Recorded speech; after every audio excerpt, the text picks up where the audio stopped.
Good evening, everybody. My name is Alex Hurlovich. I'm the planning director for the city of Niagara Falls. And I apologize for the slightly delayed start. We had trouble getting the cameras up and running. I wanted to thank everybody for joining our virtual open house meeting this evening and participating through this platform. Over the last several months, we've all had to learn new technological skills in order to communicate in our new world. When we began this process, we changed the way we conduct ourselves. I'm joined tonight by the consultants, Paul Lowe's and Suzanne McDonald from the firm SGL Planning and Design.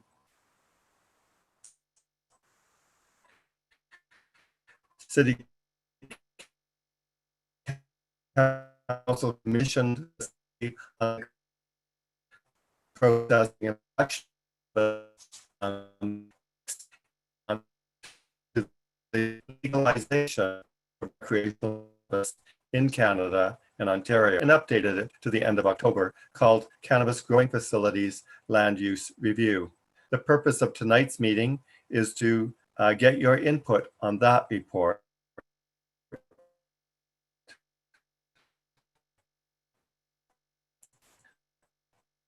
Alex, your video is going in and out. You might want to turn your particular land use application or for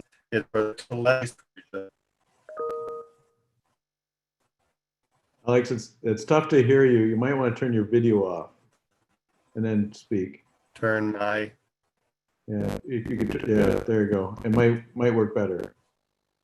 All right. So just the last little bit. All right.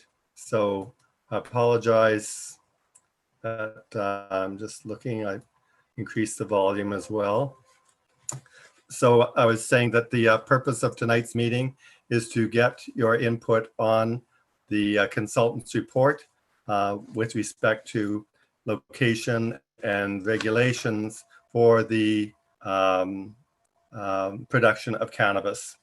Once we have heard from the consultants, we will be opening the microphones one at a time to allow the speakers to submit their comments or ask questions.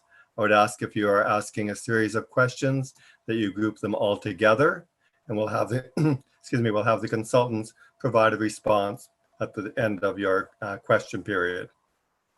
Each person will have a maximum of 5 minutes to give their presentation. I will provide a 45-second warning before your time ends. And at the end of 5 minutes, I will thank you for your comments and your time will end. I must be strict with this time, as we have 43 speakers, and if everyone takes their full time, we'll be here in excess of 3 hours. I will call on the presenters one at a time from a list that's been provided for me, and our IT staff will open your microphones as I call your name.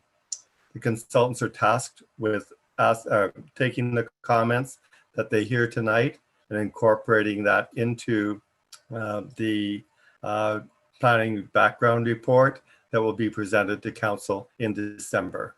I would now turn this evening over to Paul and Suzanne for their presentation. Thank you. Thank you, Alex. We're going to do a short presentation to explain the background report. And it's important to note this is the background report that sets out a number of possible options which the city could take to manage and regulate cannabis cultivation. But it's just the background report. Once we have this meeting, report on it, provide direction, and provide this to council. They may provide us direction, and we will then prepare a recommendation report. So I'll turn it over to Suzanne, who's going to walk us through the presentation. Thank you. And is my presentation visible on the screen there for everybody?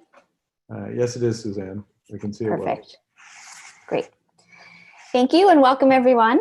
As has been mentioned, this presentation provides an update of the work that we've done so far as part of the study, including the background work that we've undertaken, as well as some options for what the city can do with this use moving forward that we'll be discussing. So as has been mentioned by Alex and Paul, the study's in progress. Tonight's all about sharing information, sharing what we've done with all of you, and hearing from you as well. And there is a survey that provides an option for you to provide comments as well as participating tonight, and I'll be speaking to that a little bit more at the end of my presentation. So this is just a quick outline of what I'll be going over this evening. A bit of a background, a little bit of the legislation framework, and what other municipalities are doing, as well as we'll get into discussing what some of the options are for the city. So the Cannabis Act came into effect on October 2018, and it had the effect of legalizing the production, sale, and use of cannabis for recreational purposes in Canada. So the purpose of this study is to examine opportunities the city has to regulate the activities that are permitted under the Cannabis Act. The purpose is also to assess and recommend changes to the city's official plan or zoning bylaw as needed as the outcome of the study in order to regulate the production of cannabis as a land use. So this study focuses on a review of the land uses related to the commercial cultivation and processing of recreational medical cannabis. So I just wanted to go over two things that are outside the scope of our study, which is the personal growth of cannabis permitted under the Act within the house, within a home. I believe it's up to 4 plants are permitted within a household without a license. And also the retail sale of recreational cannabis that's done through the province, and it's not something that we're looking at as part of this study. So this study is broken down into about 3 phases. We've done the background work. We've come up with some policy options for consideration by the city, and that's what we're speaking to about this evening and getting some input back on. And then the next phase will be looking at what we've heard and coming up with recommendations and possibly official plan or zoning bylaw amendments to implement those recommendations. So in terms of what the Act permits, there's a number of licenses that can be applied for under the Cannabis Act, and this includes licenses for growth, to process the cannabis, to sell it for medical purposes. That would occur through the mail, so we're not, in this framework, it's not dealing with retail store formats, testing for cannabis, and doing research for cannabis. And a few sort of high-level notes of how that process works and what the requirements are. So someone who wants to produce or process or test cannabis, they must go through a license with the federal government. And as part of that licensing process, they must notify the local government, fire authority, and the police force if they've submitted an application, as well as if their application and their license has been approved. And then if that license changes or is revoked, they have to notify the local municipality again. In terms of the rules, only cultivation, propagation, and harvesting can occur outdoors. Everything else, like your processing or testing, that must occur within a facility. And activities are not allowed to take place in a dwelling.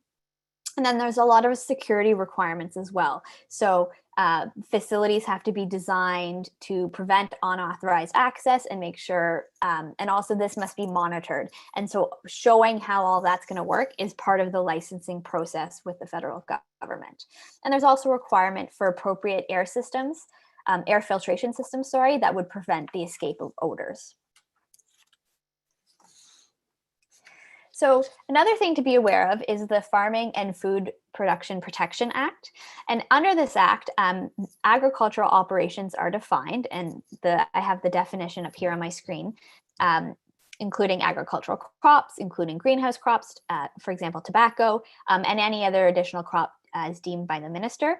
And processing also falls within that agricultural operation. So a licensed cannabis cultivation and processing facility, that's actually captured under this act. And why this is important is that this act states that no municipal bylaw applies to restrict a normal farm practice that's considered part of an agricultural operation. So while this hasn't actually been tested, so to our knowledge, the board hasn't actually had to make a ruling as to whether a bylaw has infringed on normal farm practices in terms of cannabis uses, this is something that we need to be aware of as we work through this study.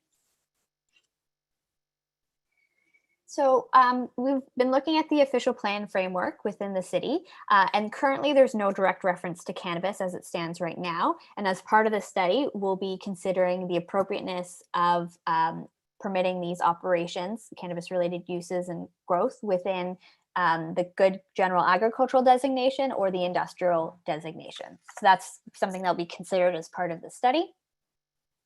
And then under the zoning, currently in the city, there are 4 zoning bylaws, although there's also a new zoning bylaw that's being prepared. It's a draft in progress. But only of the existing ones that are in effect, only one of the zoning bylaws references medical marijuana facilities. Marijuana was the term previously used in a lot of the federal legislation. Now they use cannabis, but for our purposes, it's the same. So the bylaw currently addresses medical marijuana facilities, but it doesn't actually permit it anywhere. So in order for these facilities to be permitted in the city currently, you'd have to go through a zoning bylaw amendment application, and there's a whole process associated with that. So that's how things stand currently. Another thing to consider is the site plan control process. So the site plan control process applies everywhere in the city except for farm operations, and then certain uses are exempt from that. So for example, greenhouse houses are required to go through a site plan control process. And that's basically a process that allows the city to review what's planned for your site and have a say in that before it gets approved. So we also looked at what other municipalities in Ontario have been doing in terms of addressing cannabis-related uses within their municipality.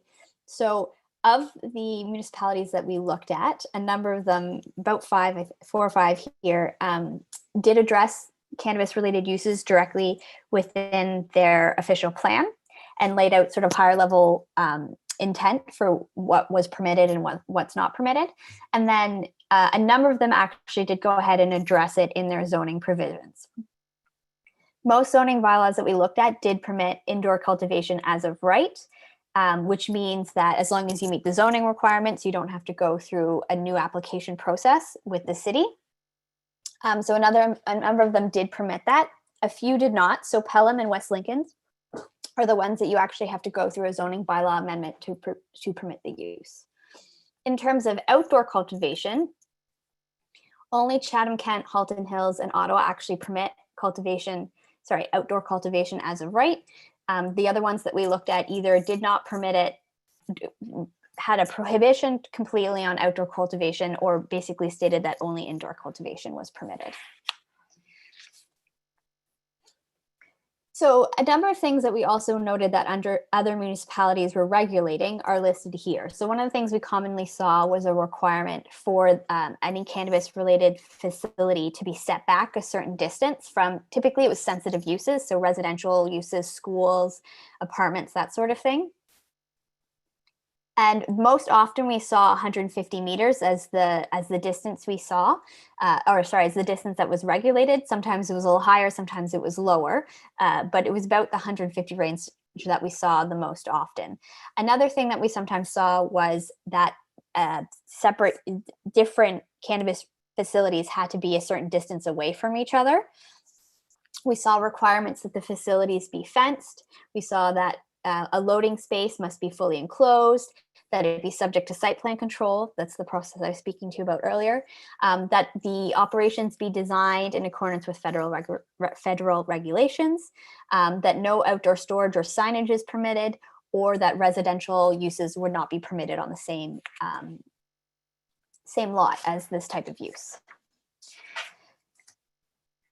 So the next thing we looked at was, what are our options, or what are the City of Niagara Falls' options for considering this use? And how we frame this out is we kind of considered the pros and cons of a number of questions, and I'm going to walk you through those tonight. So the first thing that we looked at was, should cannabis-related uses be permitted indoors in agricultural areas?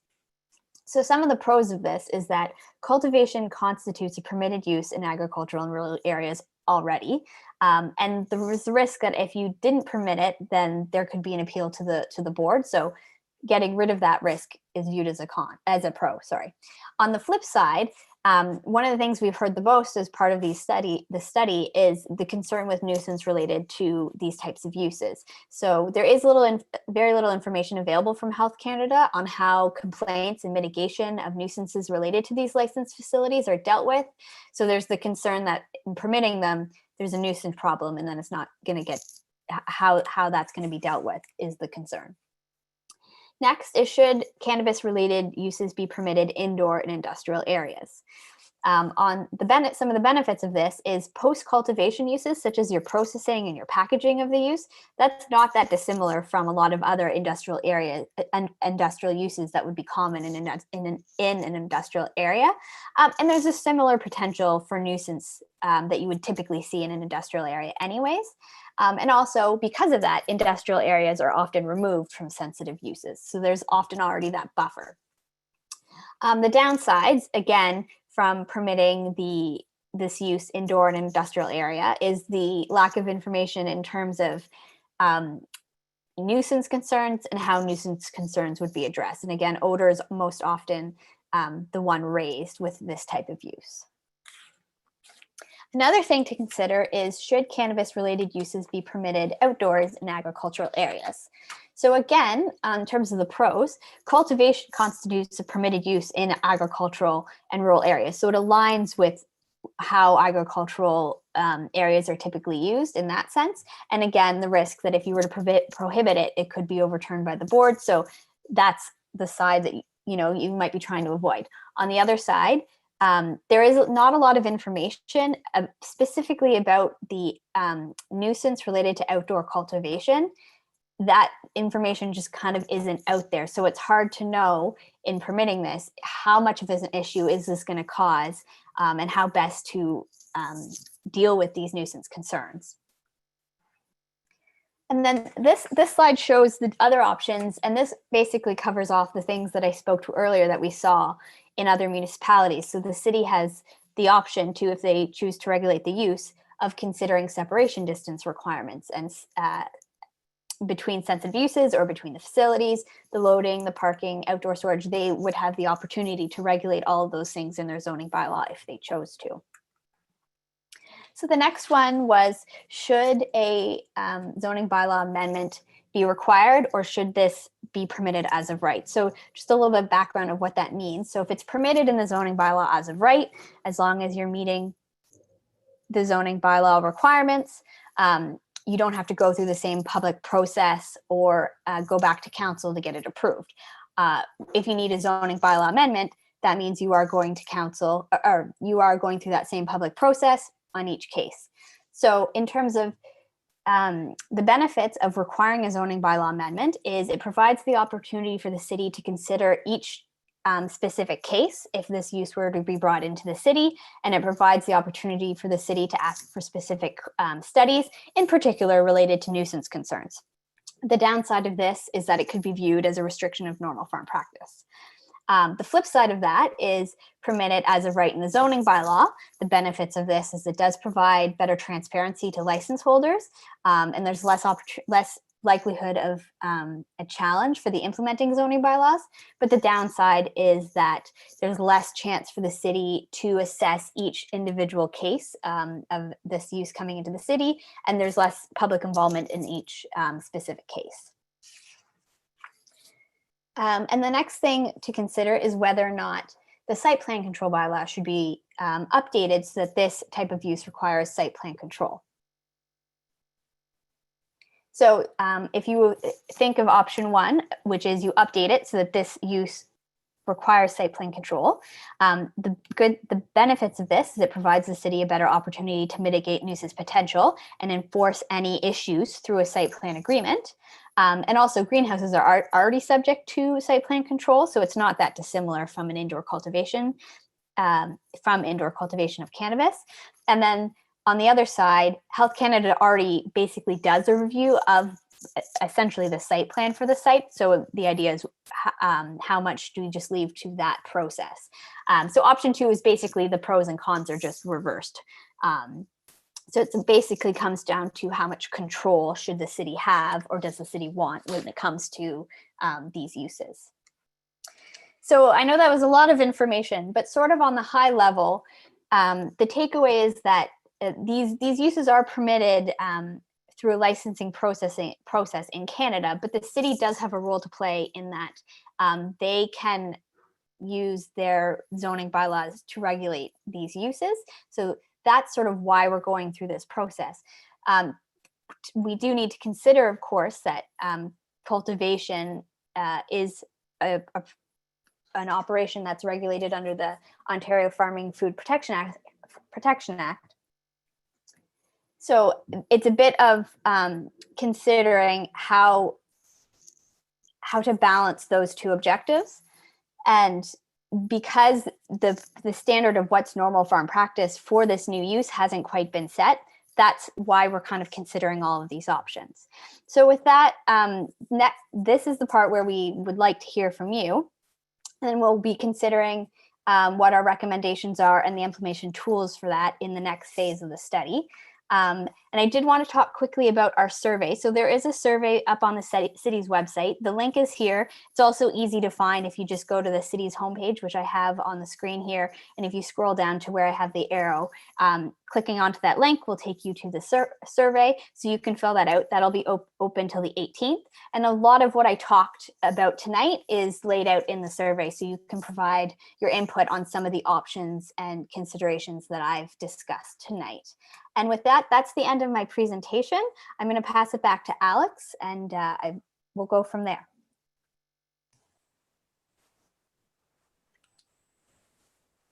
Okay, thank you for your presentation, Suzanne. And we're now going to proceed in the order of speakers that I have on my list. And so this first speaker is Lynn Galaves. Sorry about your name. So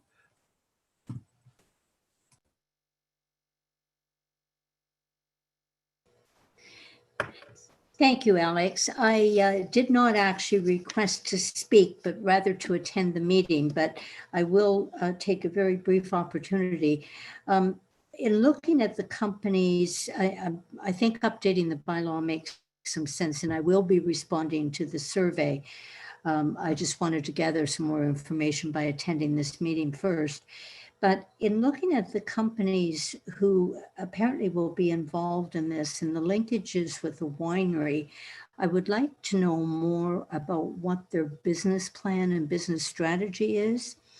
And apparently their request to put in the cannabis operation in close proximity to places like Calogero and Mountain in Niagara Falls has precipitated a lot more research. But I look forward to hearing everyone else's questions and points of view. Thank you.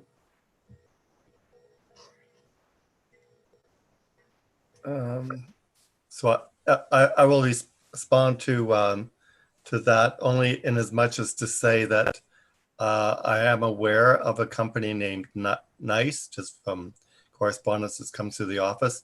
We do not have an application. This process is not about that particular company. And in fact, there are many companies which have an interest in cultivating cannabis in Niagara Falls and providing product, whether that's edibles or some other form of cannabis product. So it's not restricted to just one company, and it's not one land area. So our next speaker then is Paul Owen.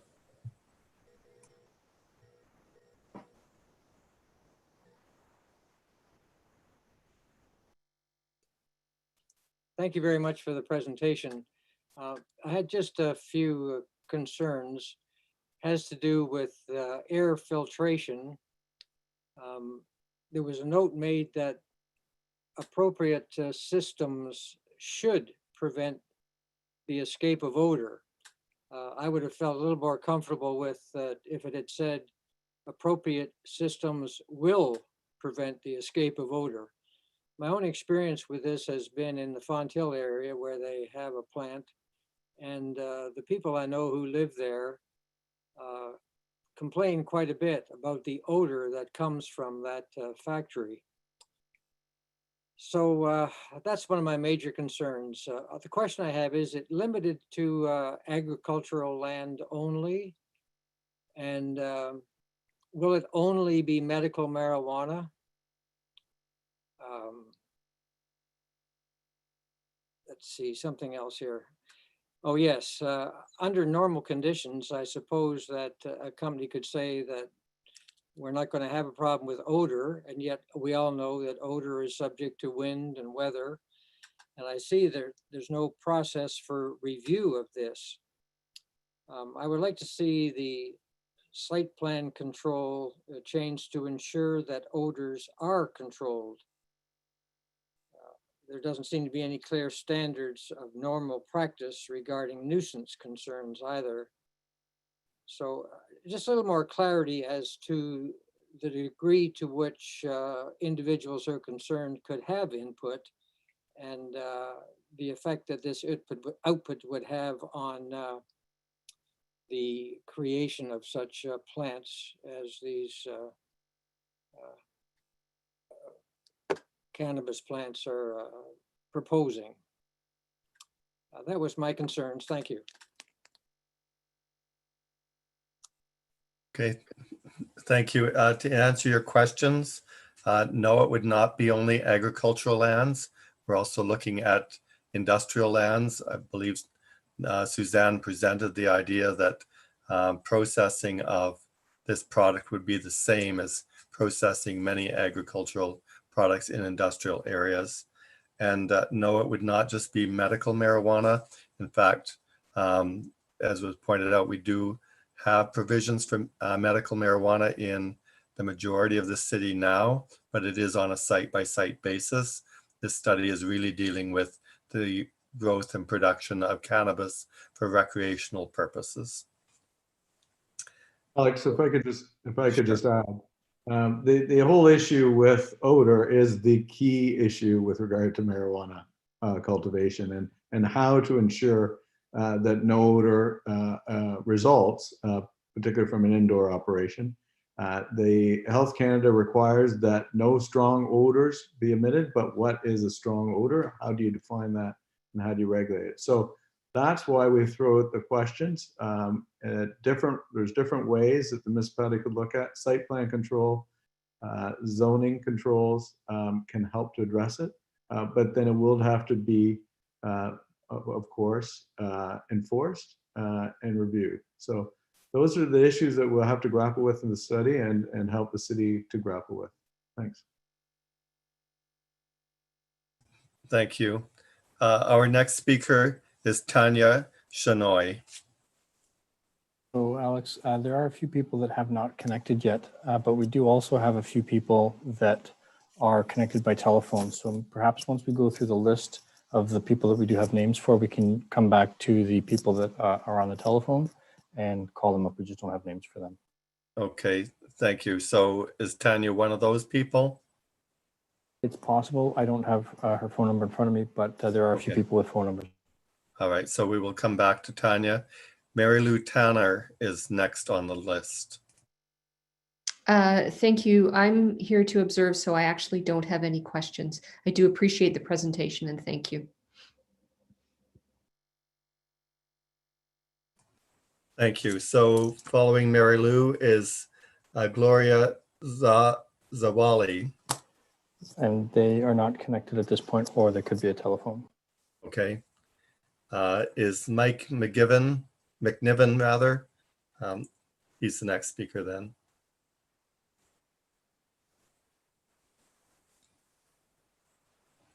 Mike is on. He is able to talk, but has not unmuted his microphone yet. And perhaps he doesn't have anything to contribute, but we'll give him another second to unmute his microphone. So Mike, if you can hear us. So sorry about that. I wasn't planning to speak. I was just planning to listen. So I do appreciate the presentation. But my biggest concern was the odor, which I think has been well brought up during this presentation. So I just hope that can be addressed with this process. Okay, thank you. So our next speaker then is Keith Narsansky.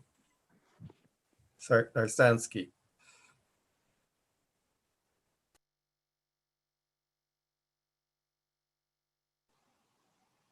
Keith is also online with microphone muted.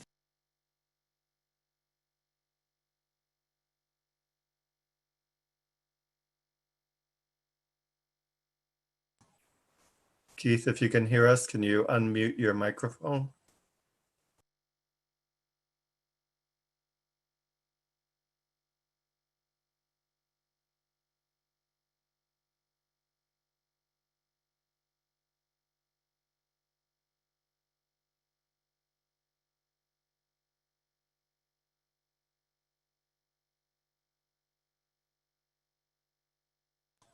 Okay, we'll have to come back to Keith a little later, see if we can make a connection. So Lori Lococo is the next speaker. Thank you, Alex. I'm just here to observe. Okay, thank you. This is making the evening much faster, but I hope I didn't just jinx ourselves. So following Councillor Lococo is Sue Yetman Turner. Hello, good evening. This issue has already been addressed, but I just would like to go on the record to state I'm another citizen of Niagara Falls concerned about the potential odor for Niagara Falls. I've noticed in the Niagara Review and Welland Tribune over the last couple of days, there's been some articles with a number of citizens living in those residential areas that have been filing odor complaints with local and provincial government and Health Canada. And of course, those issues have yet to be resolved. So just again, curious on how the city of Niagara Falls will be able to address these issues in Niagara. And also, how will this impact property values for homeowners, specifically those within a 5-mile radius?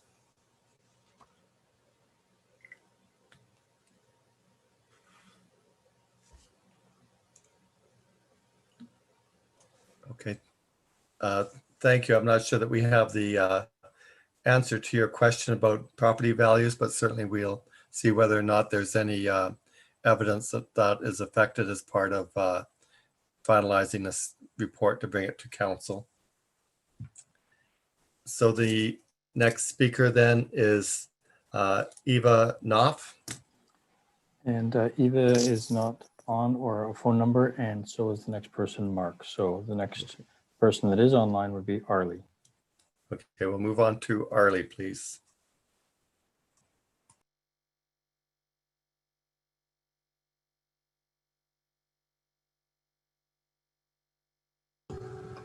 Sorry. Again, I would like to say thank you for this opportunity to listen to the presentation. I have similar concerns as previously outlined, so I won't take your time. And I'm going to fill out the survey and just list them there. So thank you again, and still interested to hear more of what other people have to say. Okay, thank you for joining us and submitting your comments. The next speaker is Sue Forche. Hi, I'm just here to observe the meeting for now. But I just want to be on record, though, that the odor is a concern, as you can notice from the newspaper articles, as the previous speaker indicated. There are still issues within those municipalities. And the issue, I don't know if anyone drives the highway, but you can still smell the odor along the highway, and the facility is on the other side. So with any, you'll address this maybe through your site plan control or your other avenues that you have. But I'm just curious, as a commenting agency, will you have the authority to permit to have this facility in industrial land rather than agricultural?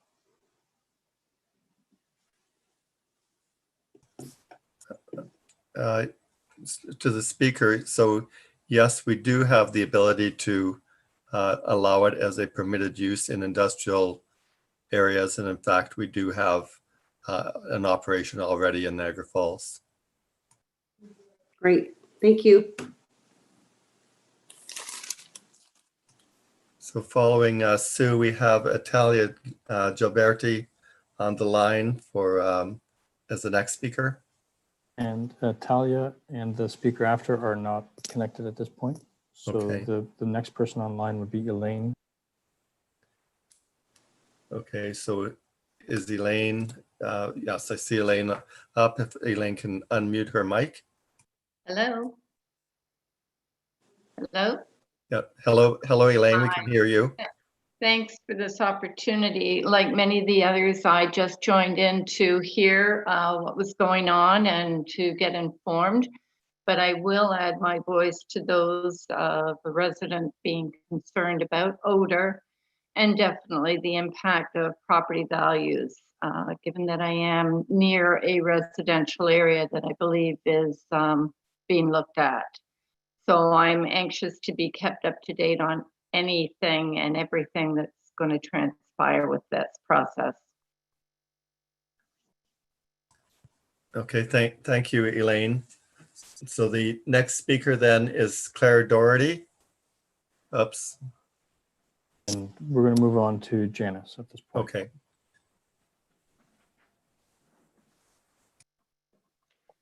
So, yeah. Okay, Janice, we can hear you. Good evening. Like others, I'm just here to listen tonight and appreciate the presentation. Thank you.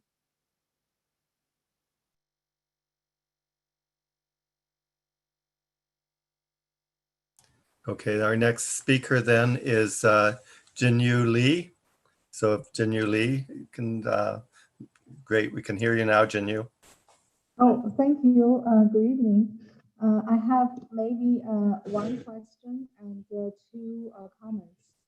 One question is that the presentation clarified a lot of things. It's much more clear than the report itself. And I believe this is an interim report. So I'm curious about this timeline that we're going to have this open house to have our input as residents, and the SGL going to incorporate our feedback into a final report. Do we have a opportunity for another open house to see and to comment or to understand the final report? Because I heard that the final report will be presented to council in December. Do the residents have an opportunity to review the final report?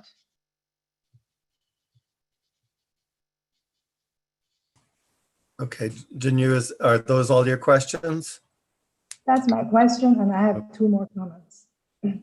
Okay, so very quickly then, so what will happen is the consultants will be presenting their draft report, the same report that you had a presentation on tonight, but they'll have also the added benefit of the concerns of the residents and how we might be able to address those. So we will add that into the report, and we're hoping that from that, council will then give direction to the consultants, to Suzanne and Paul, and they will present or prepare a recommendation report. So in that recommendation report, there could be any number of things that you've already heard about and commented on, such as changing our site plan control bylaw, setting separation distances, requiring that various reports be submitted. So those might be among the recommendations, and that would be presented to council early in, or I'm going to say at least within the first half of 2021. So we will be giving further notice about that. Once those recommendations are received by council, staff will take over, because if there are recommendations to amend the official plan and zoning bylaw, there are provisions under the Planning Act by which we have to give notice in the newspaper. Typically, the Planning Act says 20 days. Typically, we give 30 days notice. So we would be proceeding with notice once we move to that stage. But so we're not there yet. Thank you. That's very clear. Thank you very much for the timeline. And I hope that this pandemic will finish by then. And so that every residents have better accessibility to have these open homes. Certainly not all of us are feeling comfortable to be conducting meetings through Zoom. Second is I want to echo Mrs. Sue Fossier's comments earlier that about enforcement. There are plenty of concerns, not only odors, not only property values, but also criminal act, the very not appealing appearance of these farms, and also, of course, a lot of sort of who can control these seedlings to fly around. These proposed, Niagara Falls have a lot of residents. So these proposed areas, I would think that fairly close, a lot of them going to be fairly close to so-called sensitive areas, including schools, daycares, residents. So I'm really looking forward to the creative solution that the SGL can recommend to not only solve this problem, but also have ways to enforce any violation of these proposed or potential bylaws, because I don't think we can count on Health Canada to do their enforcement, which we can see that. And other municipalities have plenty of complaints, but I feel like these complaints going nowhere. And I hope the city of Niagara Falls, we are not going to end up there just to have a complaint, but there's no solution.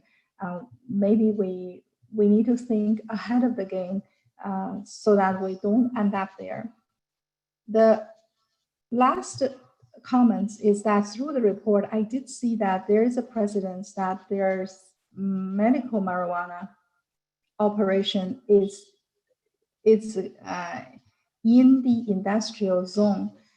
I would assume medical marijuana has more restrictions in terms of licensing. Why we have different treatment to have recreational cannabis growth in a different zone, since we have the precedence to have a company or operation in the industrial zone, wouldn't we consider that is a sort of acceptable practice and to allow recreational marijuana in the industrial zone? Thank you. Okay, thank you for your comments. I believe the consultants are looking at that as one of their options. So the next speaker we have is Fayaz Alayan. Yes, thank you. Can you hear me? Okay. Yes, I can hear you. Okay, thank you very much. Thank you for the opportunity. I did look to the report and, a few observations. Hopefully, it can be incorporated in your final report. One question, what is on the basis of what you got 150-meter distance, between this operation and sensitive areas? I know that you mentioned there is more or less space. And my question is, what is the limit and on the basis of what? You determine. What about if I say, 2 kilometers, for example, or 3 kilometers, if there is regulation or to prohibit such, restriction? That's one. Second, you did hear that there is already an existing operation. The smell is out. did you send some people really to verify that and to include that in your report, that the existing facilities, even with this licensing, is still produce, smell? Number three, I know that the report doesn't touch on anything with regard to valuation of properties within, proximity to this operation. I know that there is a lot of studies there, they look to that. And I just mentioned, some of those studies point to a decline in value close to 30%, in terms of valuation. So if there is some sort of mitigation measure, for example, to examine or to value these properties before and document that, so they'll give the opportunity for people, for example, to sue, or take legal action if their property decline in value. There also, I looked to the report, it seems to me that the study restricts itself to operation within not only Ontario, but proximity to Niagara Falls. Niagara Falls is a unique place relative to other. It's a tourist area. It has, one of the seventh wonder in the world. So I don't understand, I don't know if you can, for example, examine the impact, of such operation on tourism and the proximity to the fact that the city is a border town. We are different. Niagara Falls is different from other, from other towns. It's unique town. It's special relative to other. So it will have a different, different impact. Another issue with the study, and hopefully, did you look to other provinces for what course of action they take?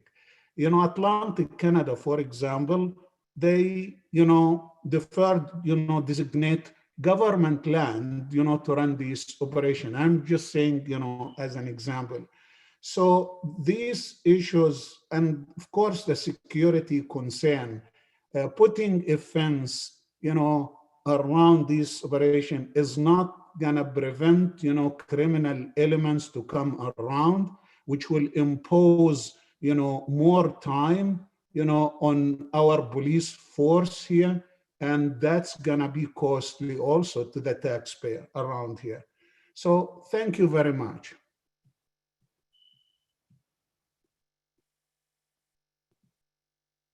Sorry. Thank you, Fayez. We'll have the consultants look at those. Some of those concerns that you raised are ones that we've heard this evening. So I'm certain that they will be looking at all of those. So the next person that we have on our list is Kara Bishop. If Kara can unmute her microphone.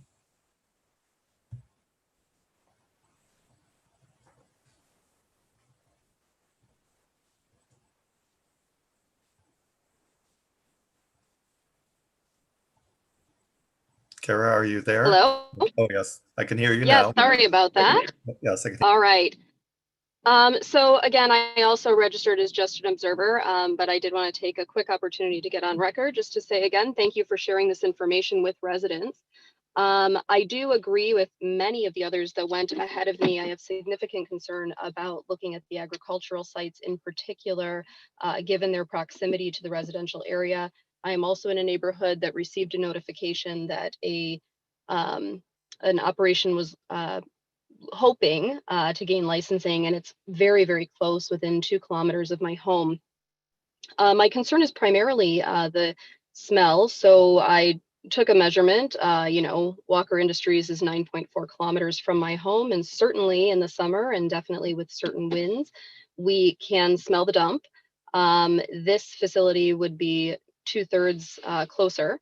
And I have heard from residents in Font Hill that despite assurances of air filtration, the smell is quite bad. And to Fayez's point, home values in the near vicinity have gone down. So I find it interesting that the study says it's too soon to make those assumptions or to have gotten that feedback. Certainly general research of cannabis operations outside of our region do say that. So I just want to go on record that I think we need to have enforcement, and it needs to not be, to Fayez's point again, coming from Niagara Falls resources if possible. And I don't know that Health Canada has the outreach to be able to monitor. So, the smell is it's not a good thing, and very, very much concerned about decreases in property values. So thank you. Okay, thank you for your comments. Our next speaker is Satish Ban. Hi, thank you very much for giving me the opportunity. Yes, I did also look at the report. It's very well done. One of the things that I observed that there was no mention of the social environmental aspects. I mean, the government, the federal government has kind of forced this new cultivation on us after 200-300 years of settlements in this area. And to say that we would have a problem with agricultural regulations because this is a cultivation. I mean, this is cultivation of something. I don't know what the dollar value per acre would be for cannabis compared to corn or soybean. So this is not normal cultivation. You are changing the whole face of a community, of an area. So yes, if you decide now to go, to allow this, we should be thinking. We should have some original thinking. How can at the city level can we control this?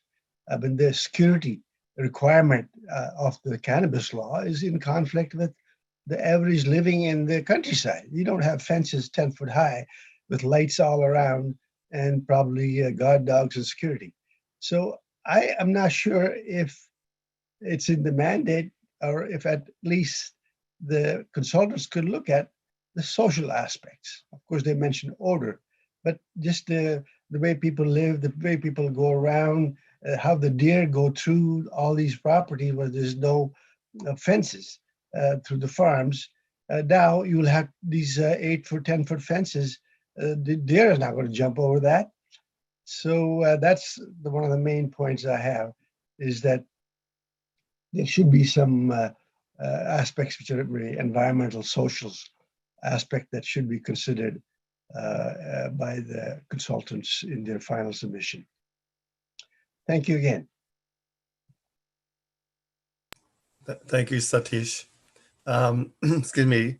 The next speaker is Joanne Hoto.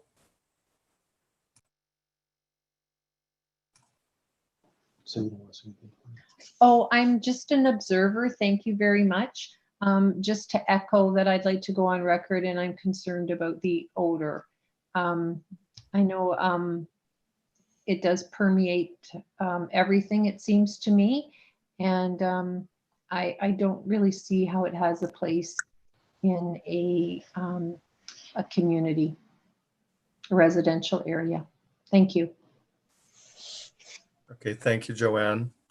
We'll now hear from Tracy Strasser.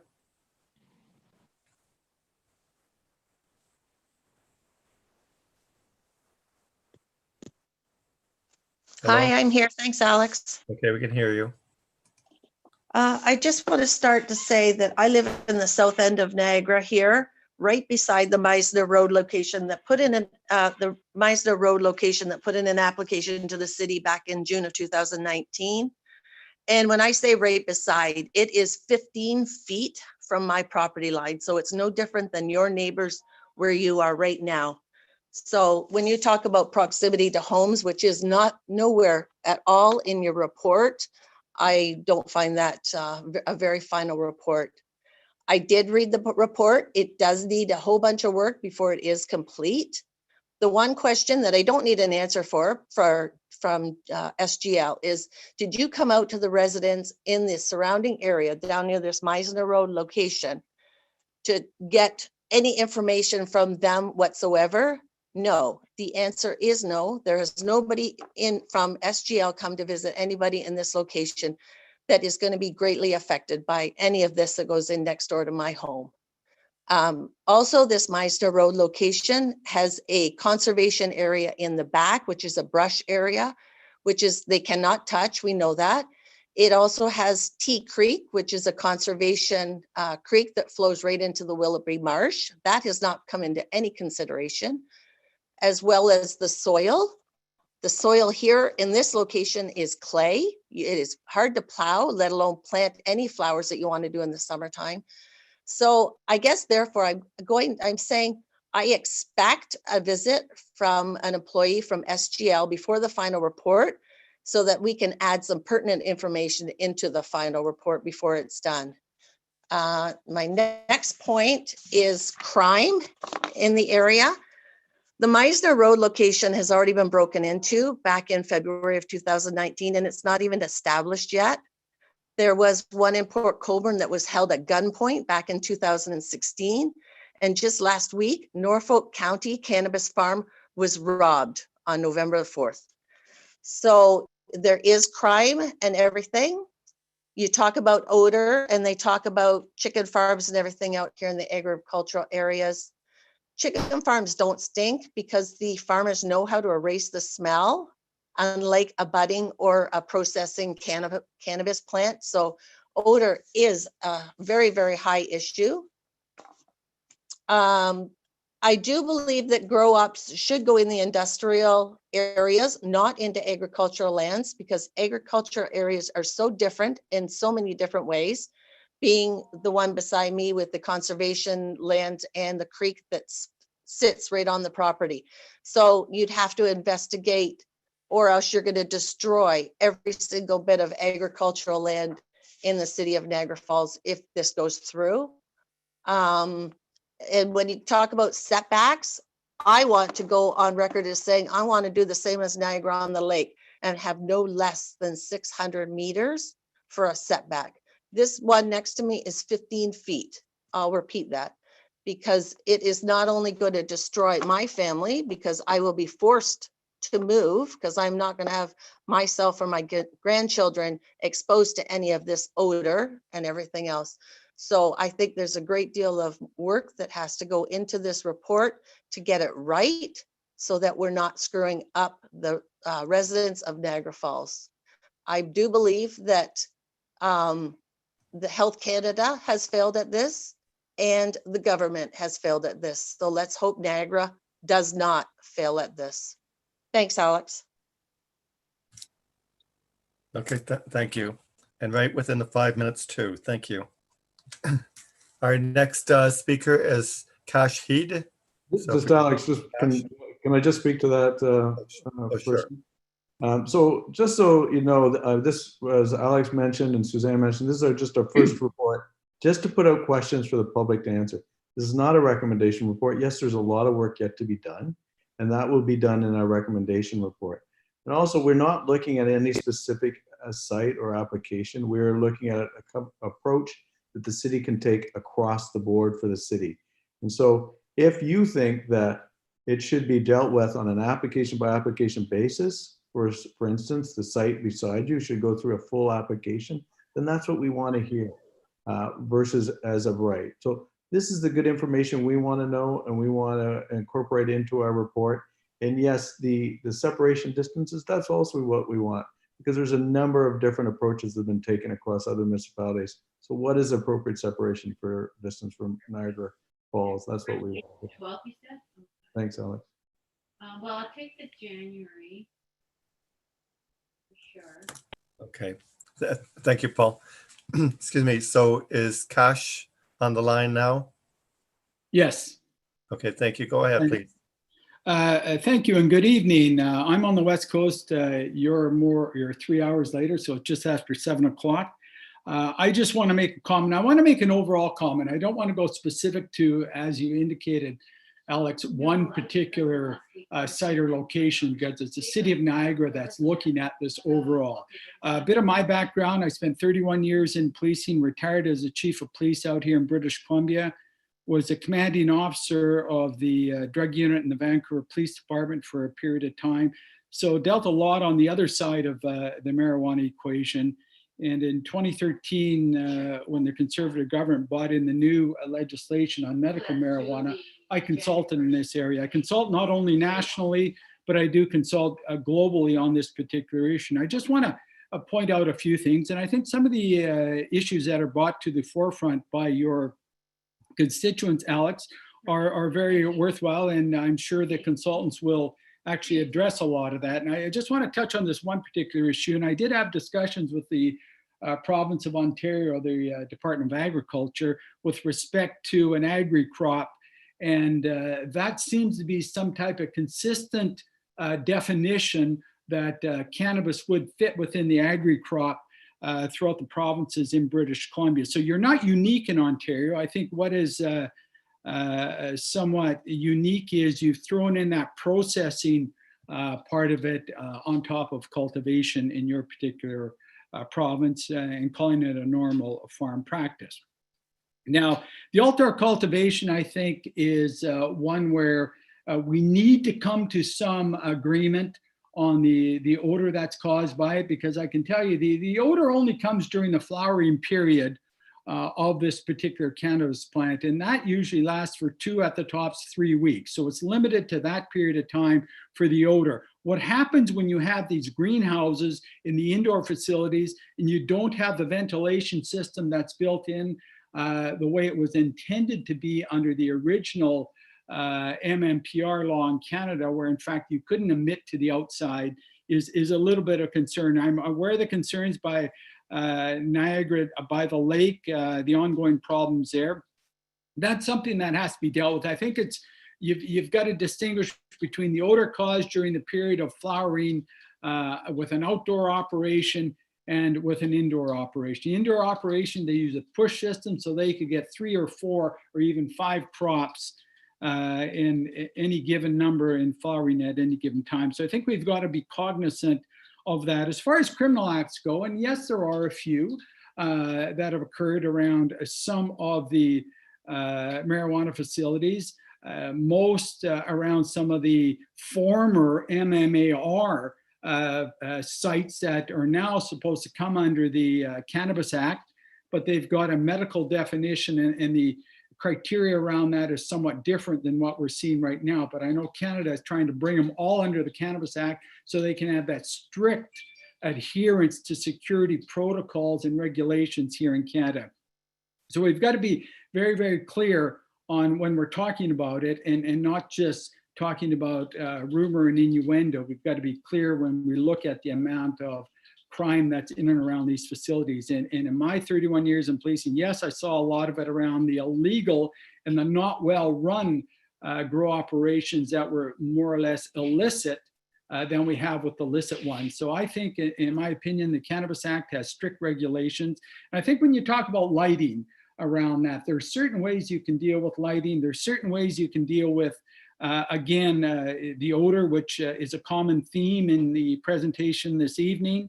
And it's, again, certain plants omit certain odors. So if you want to start to look at it, you can start to look at planting a certain cannabis plant that doesn't emit that odor. But I think it's worthwhile. I've seen some of the incivil signs that are up around the area where people are indicating the not in my backyard syndrome, which I've dealt with not only in my policing career on several issues, but certainly people do have strong opinions on this. But I'm hoping, Alex, that your staff and the consultants can work around this so you make the best decision for the city of Niagara. Thank you.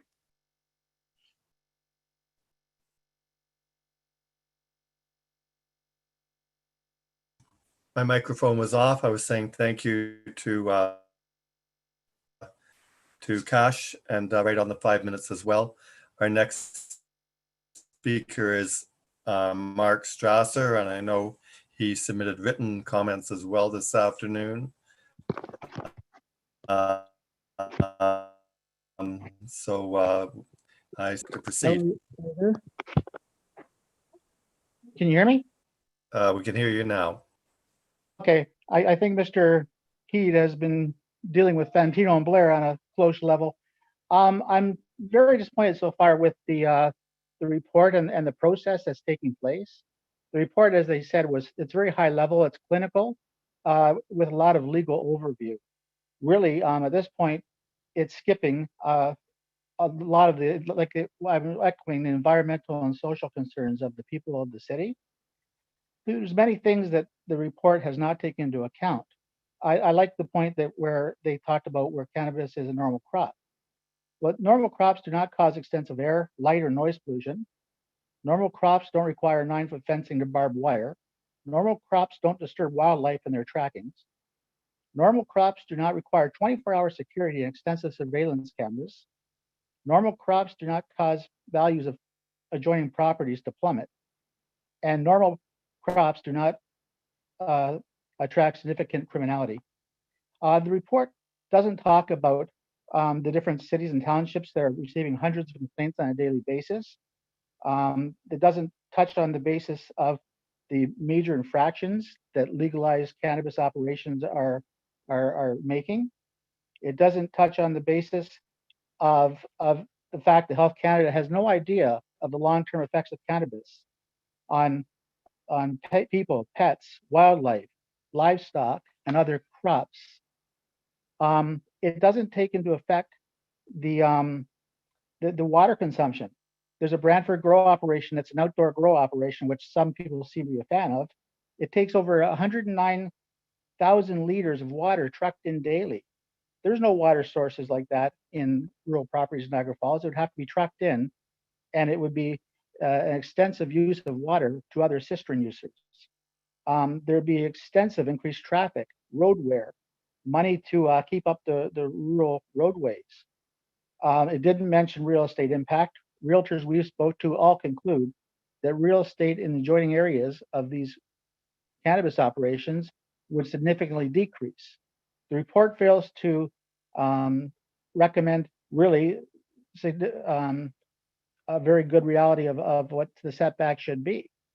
If you can experience the detrimental effects of these operations for over 5 kilometers, for argument's sake, perhaps 1/5 of that distance is appropriate at 1,000 meters. Outdoor grow operations should absolutely not be allowed. The Niagara Falls does not have a vast supply of farmland, and that is somehow not adjacent to residential property. Residential properties should not have to suffer through an outdoor grow operation that's located right next door to them. It did not mention increased crime rates. It didn't mention anything to do with city budgets, which would have to increase to handle complaints. They'd have to have law officers additionally, additional policing, additional water supply increases, complaint mechanisms. It didn't mention applicable tax rates to be charged. It's not a rural farm operation, it's a commercial and should be taxed accordingly. Agricultural tax rates for these operations is not appropriate. I worry very much about what the process is going to entail, because so far, all we have is a clinical report. People are only forced basically to talk to basic law surrounding the new Cannabis Act. And at some point in time, decision makers of Niagara Falls have got to be included in this and hear the real concerns of the people so they can make decisions. Like Fayaz said, Niagara Falls is not a normal city. It's based on worldwide tourist attractions. I don't think they want to be recognized as the lead cannabis operators league. So those are my concerns. I'm hoping that there's going to be a forum where people can actually talk about social and environmental impacts. As my wife had said as well, the property at Miser Road next door has Tea Creek running directly through it that feeds the Willoughby Marsh. Maybe not a big deal to many people, but other people who have even tried to extend their driveways have felt the wrath of the city upon them, in that you cannot touch Tea Creek. What would thousands of tons of cannabis residue do to that waterland? And why haven't people researched this? The Peninsula Conservation Authority has not even received any request for review of this property. And I'd really like to know why that hasn't happened, because it's supposed to be a big deal. For now, I'm looking for more of a process to this, and where people's real legitimate concerns can be made in front of the actual decision makers of the city. That's all I have for the moment. Okay, thank you. And again, right on time. I appreciate you're doing that for us. And of course, we do have your full comments. So and we'll hope that the consultants will be able to address many of your concerns in their report. Alex, I just Yes. wanted to talk about, respond to one, just to clarify one point. The gentleman talked about normal crops. A report doesn't mention normal crops. What we're referring to is there is an act, a provincial act, that does not allow a municipality to pass a bylaw that restricts normal farm practice. What is a normal farm practice when it comes to cannabis? That's the question we need to look at. But it's just we need to be aware, and the city needs to be aware that that we can't restrict what is a normal farm practice, not regarding normal crops, but normal farm practice. And we can't pass a bylaw that does that. That doesn't mean we can't say no marijuana growth in outdoor or rural areas. We just have to be aware of that and think about that as the city makes their decision. Thank you. Thank you for that clarification. And our next speaker I see who's ready is Kathleen Edwards. So Kathleen wishes to begin her presentation.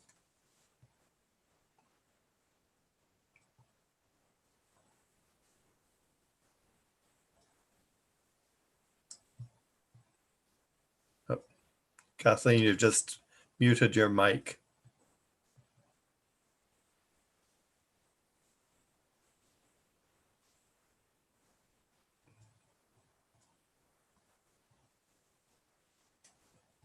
Again, Kathleen, I can't hear you. Can you say something now?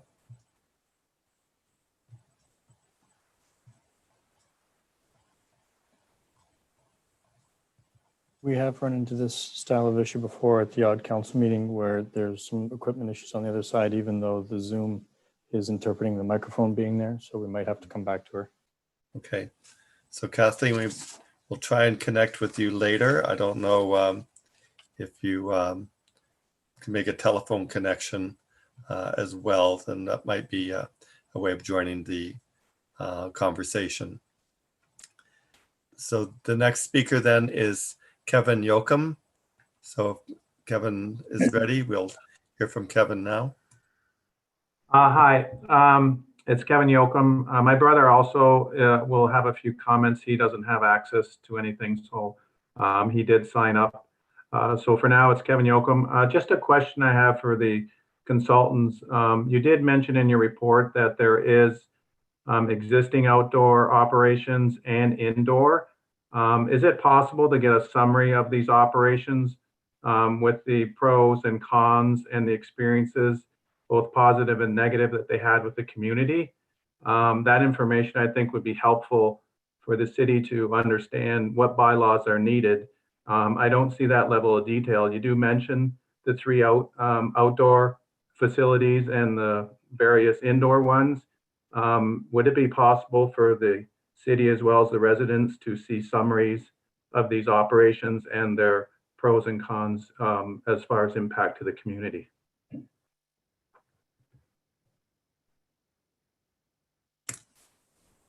Is that everything you have? That's all I have. And then my brother who signed up, he has a few comments. So is he speaking now? Yes, Brian. Okay, you're at 4 minutes. Okay, hello, my name is Brian Yoakum. I'm a 3rd generation farmer directly across the road from a proposed weed farm on Meisner Road in Niagara Falls. I have 4 questions. Question number 1, is there any kind of air pollution good to breathe in? And I'm referring to weed farm odor has air pollution. Okay. Question number 2, I am a commercial motor vehicle operator. There is a 0 tolerance for drugs and alcohol for anyone operating a commercial vehicle. How would breathing in weed farm air pollution affect me? Question number 3, in the immediate area of the proposed weed farm over on Meisner Road, I know of people who reside there that are asthmatics, some are elderly, some are children. What is the effect of breathing in weed farm air pollution to them? And question number 4 to the consultant, would you live next door to a weed farm? If the answer is yes, why? Thank you very much. End of my questions. Okay, thank you.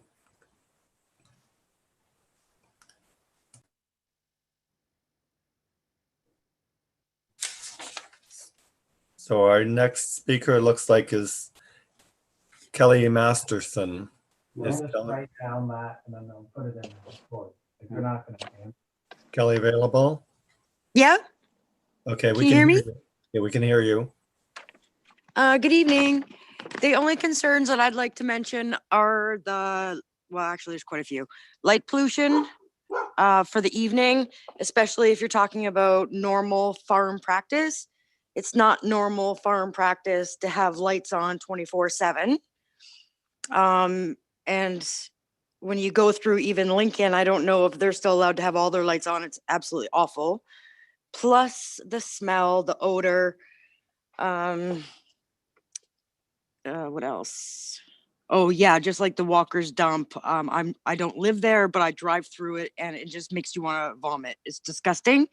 And all the complaints that the community has already given by people that live by cannabis grow ops, and nobody's done anything yet, so it's only going to get worse. And the environmental concerns for the birds, especially for the ones that have the lights on 24 hours, and the wildlife, the deer passing, the water pollution, like the greenhouses, the pollution there, and cities, Ontario, Canada hasn't done anything about it. And medical marijuana does not even need to have chemicals, and yet all of the growers seem to just pour it into the water. So my question is, what's going to be done about that? And I'd prefer to have outdoor cultivation because indoor doesn't make sense. You don't grow corn outside, so therefore, why would you put something inside that is going into your body? It's supposed to be grown in soil, in clay, and it doesn't need to have lights on 24/7. That's it. Thank you. Okay, thank you, Kelly. The our next speaker is Ryan Bishop. Thanks very much. I have a few comments and some questions. I'll just try to get through all of them. So I think I would agree with several of the more recent speakers that that normal farm practices, it doesn't seem like it's normal when you have to build a fence and barbed wire and lighting and all those sort of things. But I also understand that we're basically dealing with a 2014 Ontario regulation, as opposed, so you have a federal regulation, you have a provincial regulation, and also now a municipal regulation that we're trying to figure out. So I understand that our hands are somewhat tied by the federal and provincial regulations. But at the same time, I think I would agree with everyone else that nothing about this seems normal. I'll just speak for myself. I would prefer to see cannabis grown in an industrial area rather than in an agricultural one for those same reasons. The processing and all those sort of things are further away from sensitive use areas.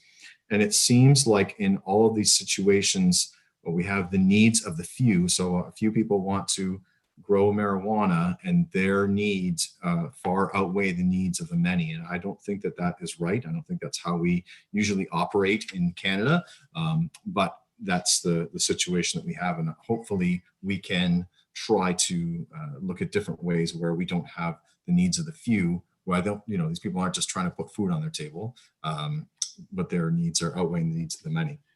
So I do have some questions as well. So thinking about that normal farm practices protection board, I understand there have been no challenges there, but the question is, what would happen if there was a challenge there? So if the city of Niagara Falls says, we're not going to allow you to grow it in agricultural areas, and someone objected and said, well, I'm going to take you to the normal farm practices protection board, what outcomes might happen? Is there a cost to the city? Are we talking like millions of dollars in litigation? Or is it there's a discussion and then they say, well, yeah, it is, you actually have to do that. And if that's the case, then maybe we do try, hopefully our municipal government would try to take a stand and say, you know, we're not going to do that. I also would echo the concerns around the environmental assessment. I think that in those options, that perhaps one of the options should include the option that every application must also undergo an environmental assessment, so that you have a look at what's happening in that particular area and make sure that there's not going to be a significant negative impact to the environment and the natural things that are going on around there. I also know that the study did not says it didn't really talk about the retail end of things, but just a question about whether you can grow, produce, and sell marijuana all on the same property, sort of like, you know, a winery where they would grow the grapes, produce the grapes, and then sell the wine on the same property. I don't know if that's legal in Ontario to do all three of those things at the same time. Also in the report, there's a sort of a reference to a conversation with the ministry, and I'm just curious as to which ministry that conversation was with. I think that is all that I have. Just again, I would say that I would strongly, my strong feeling is to have it go in industrial areas, not necessarily in agricultural areas. And lastly, if, you know, many of the applicants also seem to not be residents of Niagara Falls. So, you know, we're sort of being held hostage by people who don't necessarily, you know, as the last gentleman said, live next to the grow op, but are, you know, trying to operate there and make money there. And then the rest of the residents are left to suffer from the many concerns that people had expressed earlier. Thank you. Okay, thank you, Ryan. Paul or Suzanne, did you want to comment about the ministry, just to clarify that one point? Suzanne, you're on mute. Sorry. I think it was likely the Ministry of Agriculture and Food and Rural Affairs, but I'll make a note to clarify that in the next version of the report. So that's my guess without having found the exact reference. I believe that is the case. And we'll just answer a couple more though. On the retail, no, you can't just have a retail store. The retail store is only given out by the province. They're the ones that determine who has a retail store. And if a challenge at the on the farm, normal farm practice, they can strike down the bylaw is what the result is, and it is a full hearing. So I think that was it.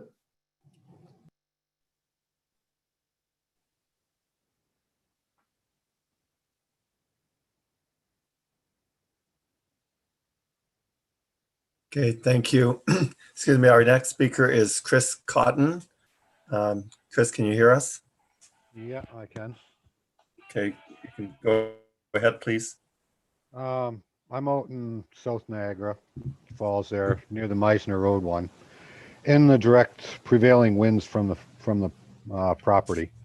One of the biggest concerns is the odor, for several reasons myself. It's going to affect our enjoyment of our property when that stench is running through here. Two, I'm also a commercial driver. So every time I get pulled into one of the scales, MTO is going to smell that, probably permeating out of my clothes and everything else. And I'm going to get pulled over, and there is a zero tolerance on it. So I'm probably going to lose my livelihood over it because I'm going to have to fight it in court and whatnot. Three, I also have family and friends in the States. So I'm going to be dealing with the border services on the Canadian and US side, and they're constantly running the drug dogs around there. Guaranteed I'm going to be pulled in there and have to deal with that all the time. Is these companies that are opening up these farms, are they going to compensate us for all this time that we're going to lose and whatnot because of being pulled over, because of the odors that are going to be permeating off of us because of their money they're making off these properties? I don't consider marijuana as a normal farm crop itself. That is quite honestly, a lot of it's medicinal, a lot of it's recreational, but either way you look at it, it's pharma. It's big pharma. It's not agricultural, it's big pharma. Personally, it should be in an industrial area. The security in an industrial area is going to be a lot easier to maintain. They've got the controls for the odor and whatnot. Most of the places I've been by, and I do go by the one in Font Hill quite frequently, and several others all around Southern Ontario when I'm out with my the commercial driving. The odors that come off of them places, even with the odor controls in place, I'm sorry, they're a complete nuisance. It stinks big time. The property values of people that I know of near the one in Font Hill have gone down. That's a fact. I know 2 or 3 that tried to sell and they couldn't get anywhere. They can't get anywhere near what the property is actually worth. Another big one is being out in the rural area here.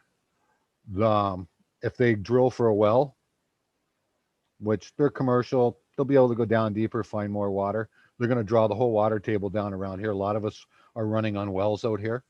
So we're going to end up with no water and be out the money that it cost us to put the wells in the first place and have to find water source otherwise, whether it's have a cistern installed and have the water trucked in ourselves. If they are trucking the water in, as previously said, the one in Brantford's running 109,000 liters a day, something like that. That's an awful lot of truck traffic. I know the damage the trucks are going to do to the roads out here. From personal experience, I drive trucks. I know what the weight's going to do to the roads. They're not anywhere near structurally sound enough for all that truck traffic. Crime, as has been previously stated, the one right around the corner from me here has already been broken into. They haven't even started yet. I know of several others that have been broken into where there has been personal harm to people that were on site when they were broken into. And the big one is the environmental concerns, because Tea Creek does run through that property. There is another fairly major natural drain that does run right near that property also, of which between the two of them, they run right by my property. So between the water that they're going to be pumping onto that property to feed the crops, and if we get major rainstorms, it is clay, so a lot of that water runs off. The residue from the marijuana is going to get into the creeks. It's going to cause problems with the environment around those. Some of the creeks around here do end up with fish in them that come in from the lake and whatnot, and also the natural tracks of the animals, and that it's all major concerns. That's pretty much all my concerns there, and I didn't see pretty much any of that for the most part addressed in that report at all. Thanks. Great. Thank you, Chris. And again, another speaker right on time. We appreciate that. Sorry. So our next speaker then is Vern Scott. I don't know, Vern, can you hear us? Yes, I can hear you. Can you hear me? Can you hear us now? Yes. I can. Thank you. Go ahead. Okay, my concerns have all been covered by everybody previous to me, and I really hope that the city of Niagara Falls takes the time to really catch some of these issues that haven't been addressed in the report at all. Okay, so thank you very much, and I will stand by and listen. Thanks again.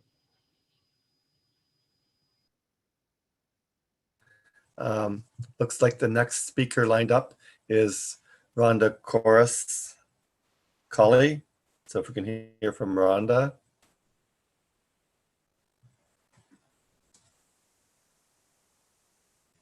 Just give her a second to unmute her mic.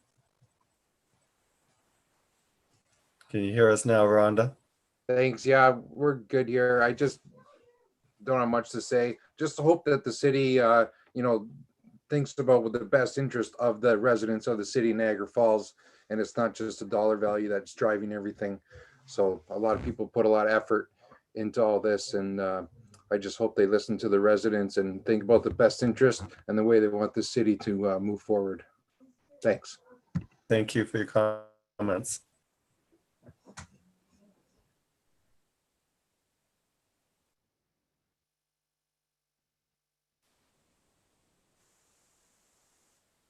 Is Reg Holloway happy? So we're gonna hear from Frank.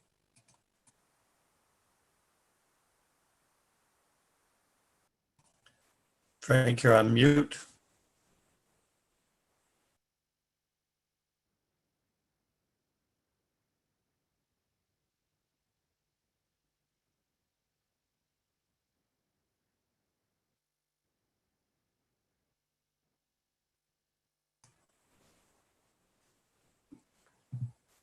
Frank, are you unable to unmute your microphone?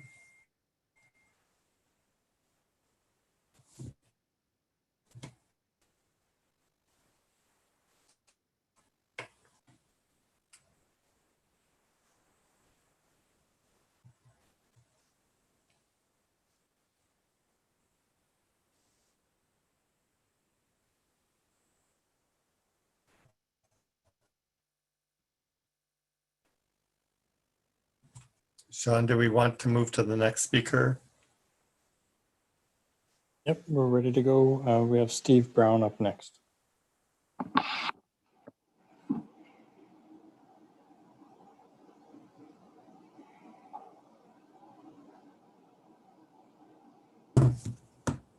Kathleen, did you get your microphone working?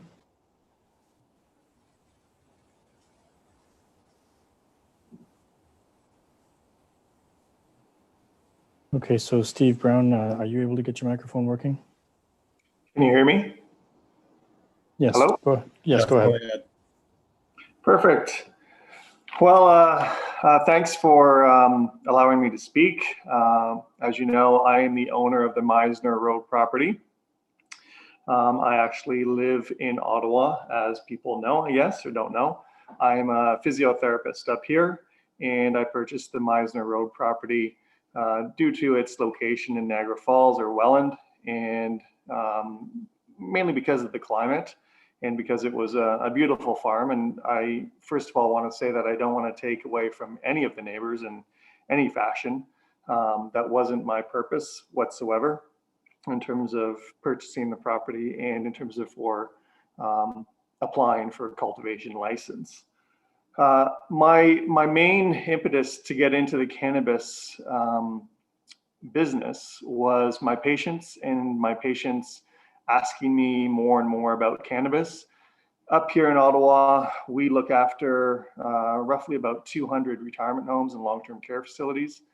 And we have roughly about 6 clinics in and around the Eastern Ontario region. Happy to say that we're opening one in St. Catharines. And I want to say personally, roughly about 10 to 30% of my clients coming through the door are interested in terms of knowing the benefits of cannabis. So with this is why I would like to be able to grow cannabis. We always looked at growing outdoors. We weren't interested in terms of the recreational market whatsoever. The outdoor cannabis grow season is relatively short, like most farming seasons in Canada. It would run from June until September, roughly about 4 months.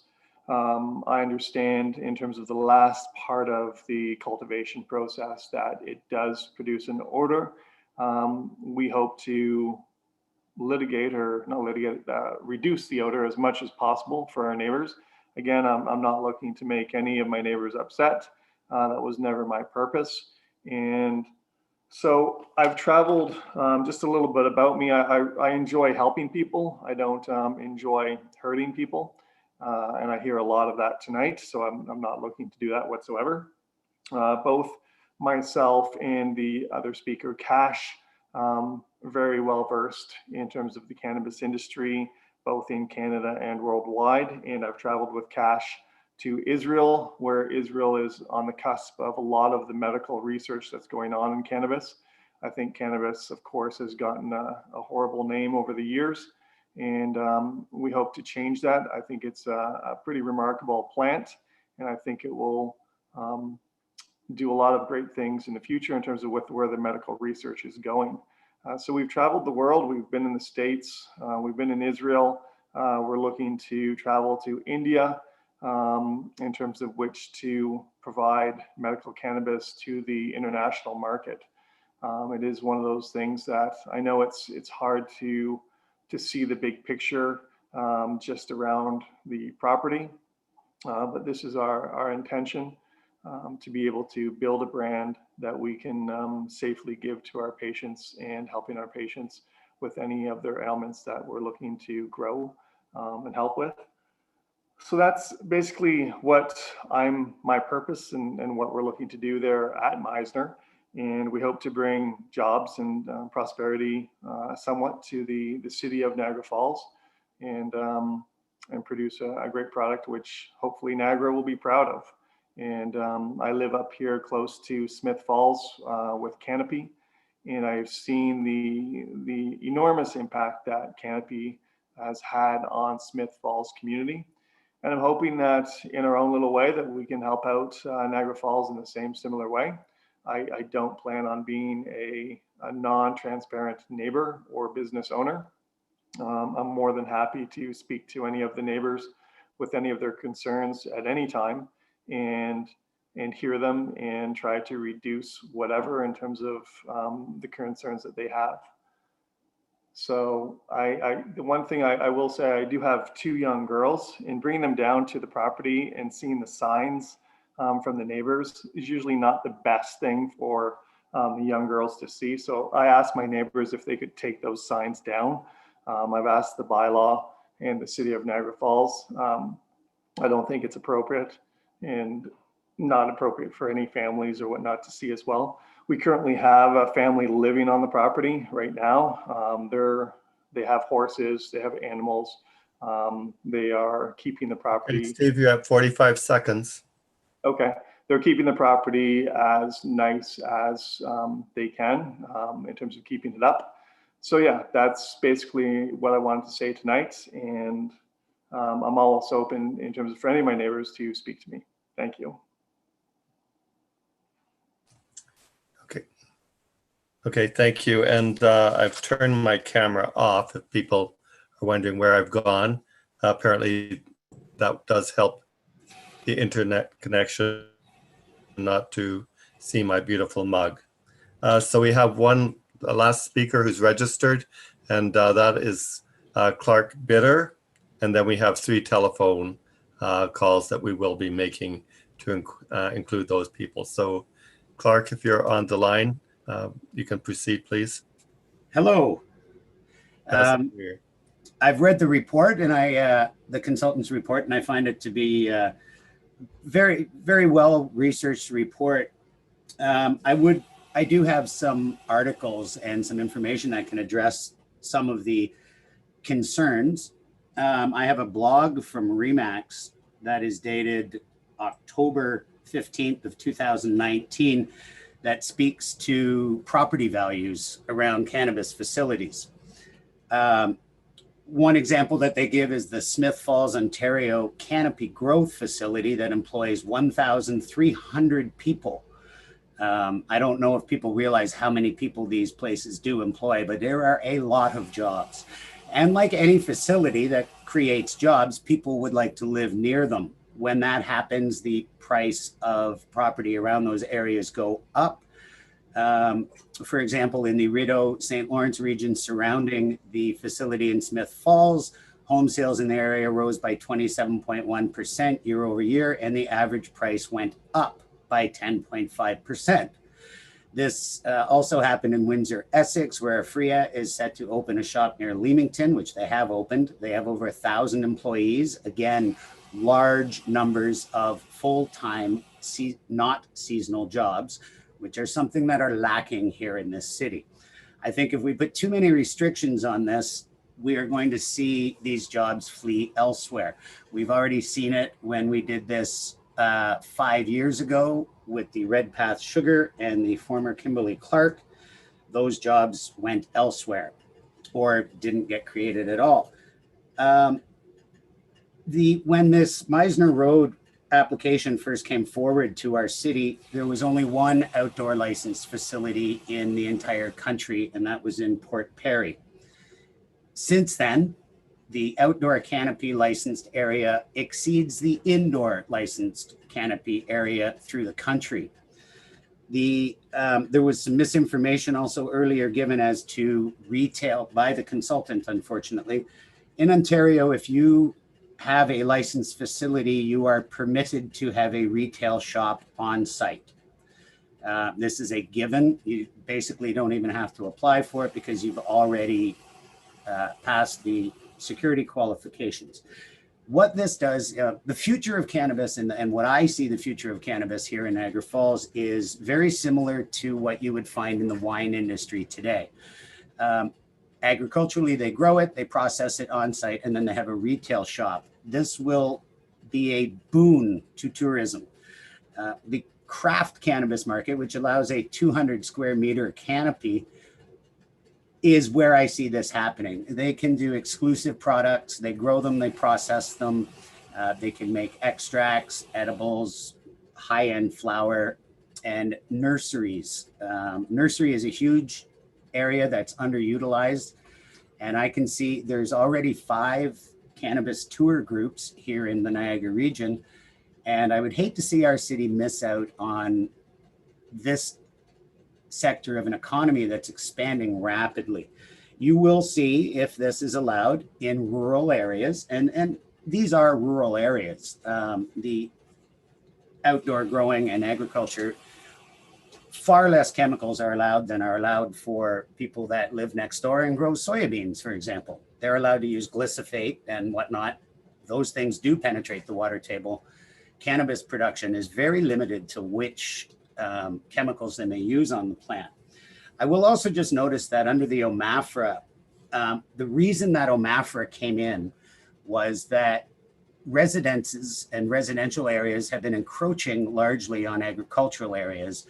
And then those people who move in next door to a farm complain about the smell or normal farm practices, for example. One of the Section 2.1 of OMAFRA states quite clearly that you cannot have nuisance complaints against a farm, i.e. smell.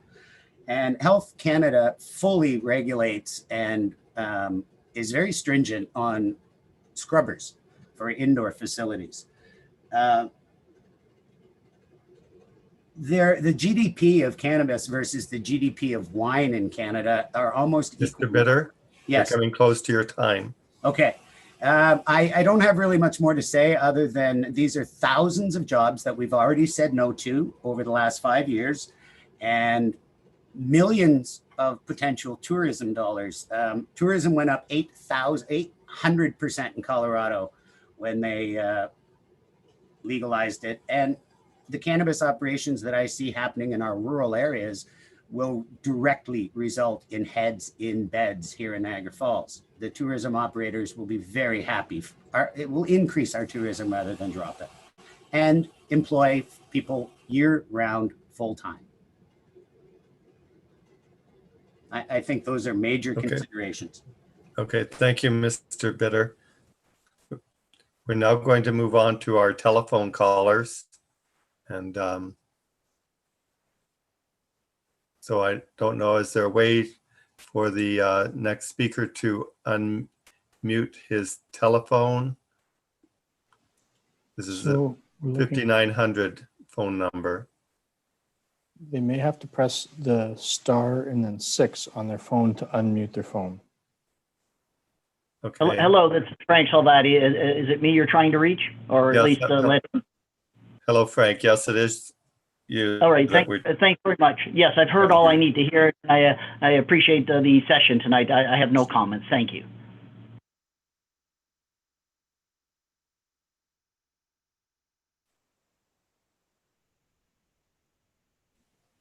So the next phone number we have is 9410. How's that? Thank you. Hello, this is Reg Holloway. Hello, Reg. Yeah. Okay. Good to hear from you. Can you hear you. me now?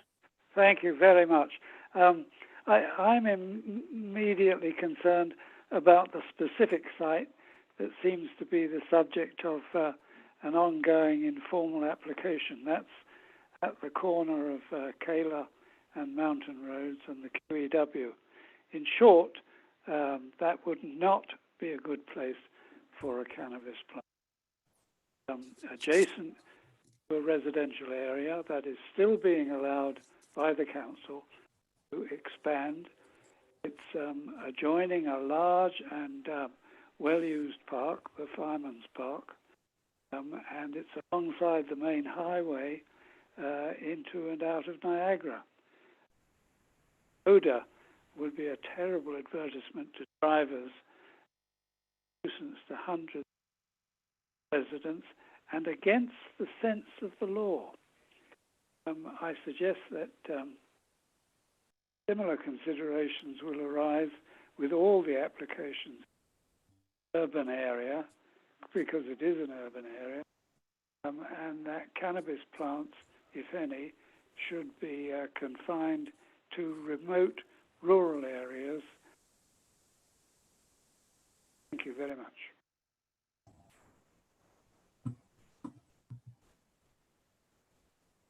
Hello.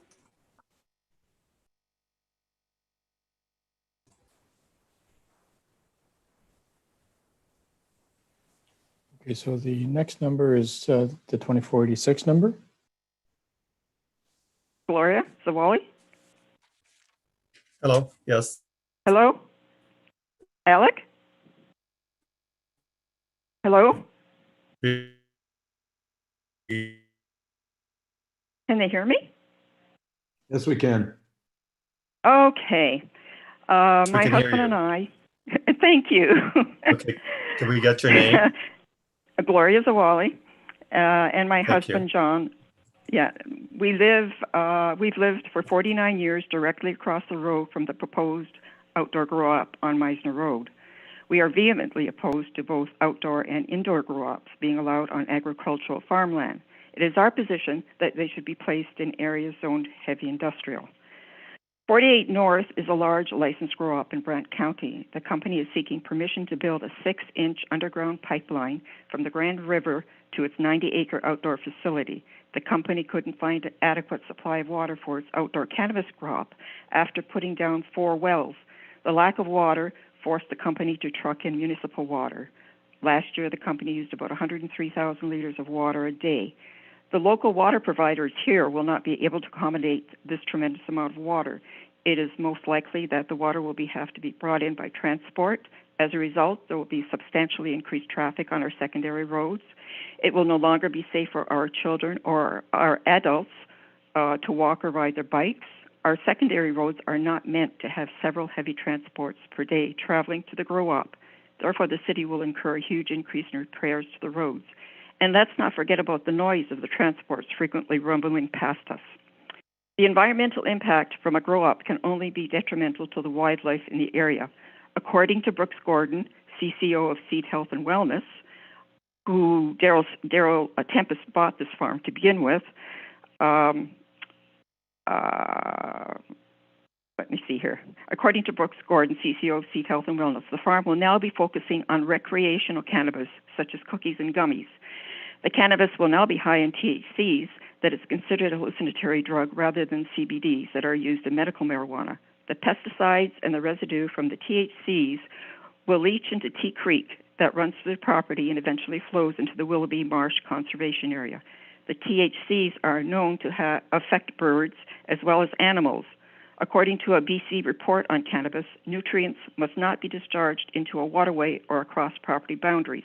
It states exposure to cannabis odors has been reported to result in headaches, eye and throat irritation, nausea, and discomfort.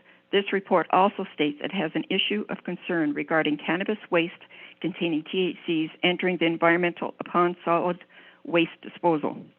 The odor from our outdoor cannabis grow-ups cannot be controlled. The pungent skunk smell can travel as far as 5 miles. No amount of setback will alleviate the smell.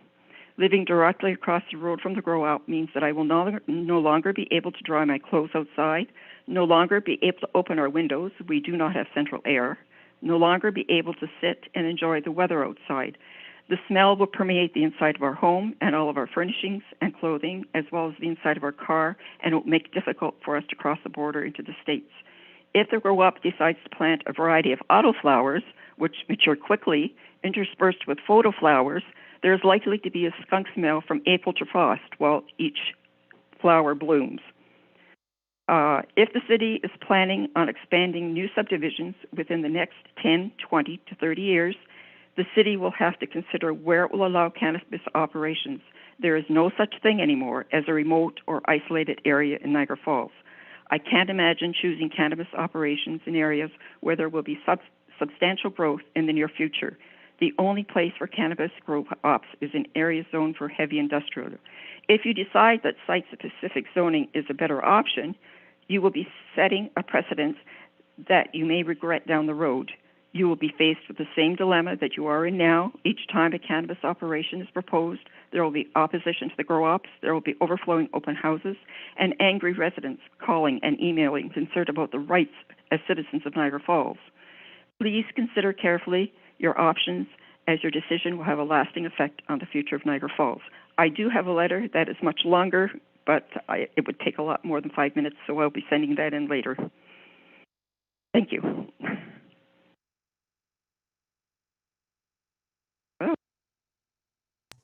Okay, thank you very much for your comments. And that really concludes our portion of the open house this evening. I would like to thank everybody for participating. I want to remind you, as Suzanne did earlier on, that you're still welcome to participate in the survey until November the 18th by going to the city's website and clicking the link.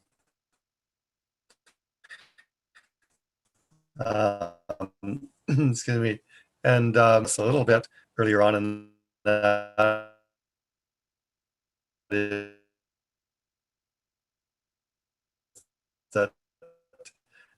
the Paul and Suzanne will be recommendation report in the new year, and we will continue to expand our circulation list.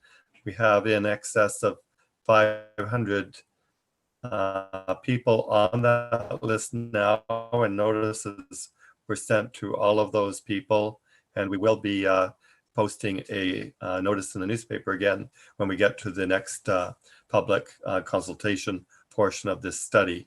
So I would like to thank everybody. Don't know whether Paul or Suzanne have any concluding remarks, but if not, we would end the meeting now. No concluding remarks, Alex. Thank you everyone for all their comments. That's wonderful. That's very helpful for our study, and please fill out the survey. That also will help us on our study. Thank you. Yes, thank you. So thank you, Sean. We're ready to close the meeting then. Thank you.